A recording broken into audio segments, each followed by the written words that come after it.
in the transition from media to agency, to the point that you are, were there any particular challenges that you think you face or people would face in this transition? Because some of them, even from politics to all of these pieces, were there particular challenges that you faced that you think were significant? One very critical challenge I faced over time is the many workspace have patriarchal culture. Okay. They don't believe that women should lead, and so because of that, they don't believe women should lead, and because of that, they kind of muffle their voices. I've had to break the glass ceiling in many cases, and it's really impaired my growth in those spaces. But of course, what it came to is you have to do more to prove yourself. You have to deliver more than your other counterparts, and then you are underpriced because you're a woman. You are underpaid. So all of those things. But I came through all of that, and those lessons are what I passed to some of the females I mentor. I recall speaking in a forum recently and telling them, don't underprice yourself. Women are fond of, they go to a job interview or a contract negotiation table, and they'll say any amount that you are paying that level. No, tell them what you want. Men, they know they shame for that one. They will tell you 2 million is what I want as my monthly salary. They both face like this. But women, we shy away. We don't put our foot down in negotiation. We don't put forward what values we have to have. So I've been talking to a number of my mentees on that front. So that's basically the major challenge for me. The patriarchal nation, especially from this Abuja upward, it could be but it's changing. It's changing. Like you can see, most of the banks now, their CEOs are female. So it's really we've really broken through. But that was a major challenge. Apart from, of course, it puts a lot of pressure on you. They're always like, hey, will you not come and get pregnant? And I faced that in Vanguard. In Vanguard, after joining Vanguard, I found myself pregnant like some few months, and then the next thing, letter from Lagos that you are pregnant, you are not even 1 year yet, and because of that, we are suspending you. And suspending you? It was Uncle Sam, that's my CEO, that rescued me. Uncle Sam now said that, no, madam, just go and rest. That time I was already very heavy. That was my second child. And just go and rest. After you give birth, come back. And so when I came back, they were like closing up on me. They were not giving me space. Uncle Sam now said, hey, we don't have special projects now. Oh yeah, now create special project for her. And that was my survival. So some men are really E for she. And those were the men I give kudos. I give my respect. Uncle Sam Amuka, you stand out, sir. So, and they call him the ladies' man actually. Almost all the major editors, Labor, I remember as Fumi Komolafe, Women Page, a lot of them, they rose from him. So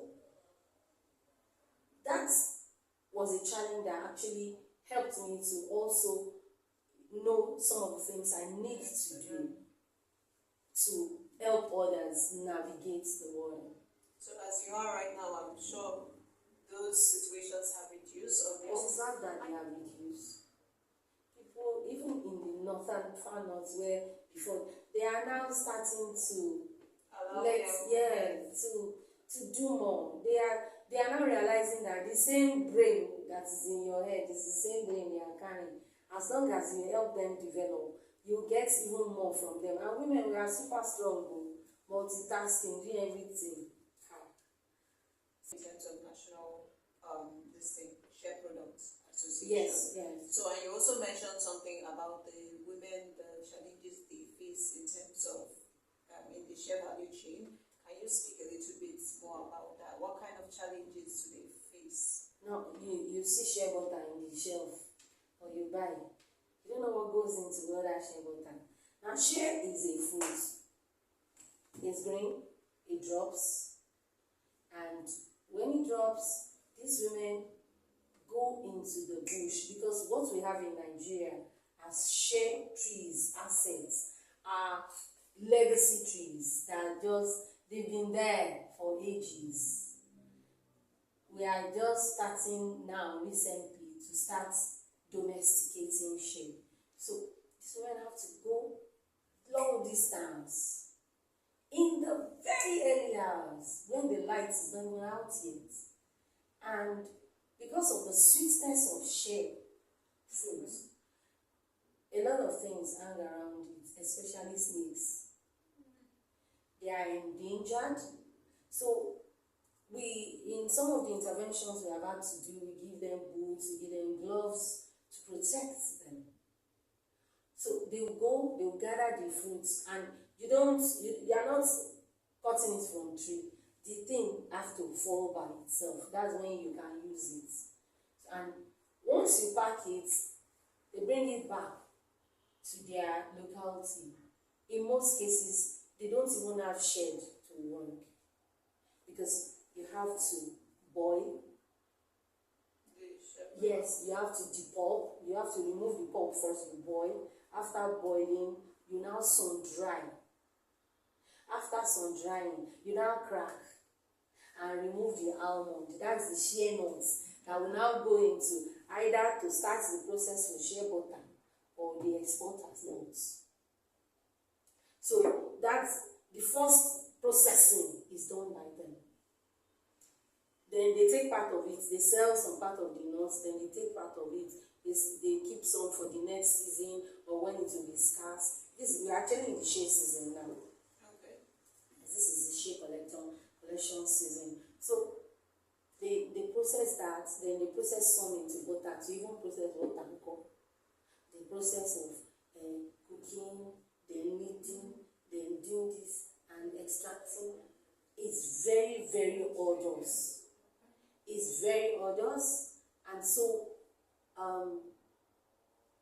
we realize that the what makes it worse is the men are in the boardroom of shea.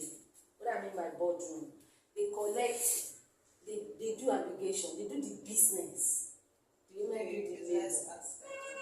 The women do the labor. And they are impoverished.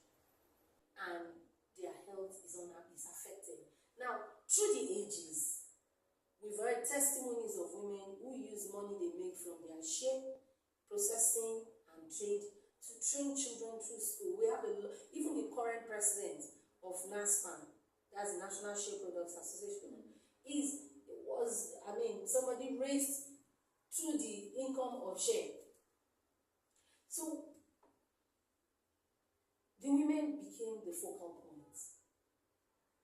And that is what I was saying about we don't know how to negotiate, we shy away from doing certain things, exerting ourselves. And so somebody has to step in. So most of our concentration as an association beyond the business, looking into policies that affect the business globally, is to ensure that these women are well taken care of, providing better space for them to work, providing better returns for their work.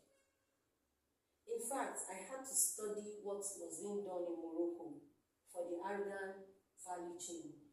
How, they clustered them, they even set up nursery for their children, daycare center, so that while they are working, they can concentrate, knowing that they don't have to run back home to go. So it's It's a whole lot that still needs to be done. A lot of organizations are doing a lot. One of them is right now setting up renewable energy system for them to work in Niger State as a model that will now be expanded. So it's that's what we do with women, and there are a lot of women in the shea value chain.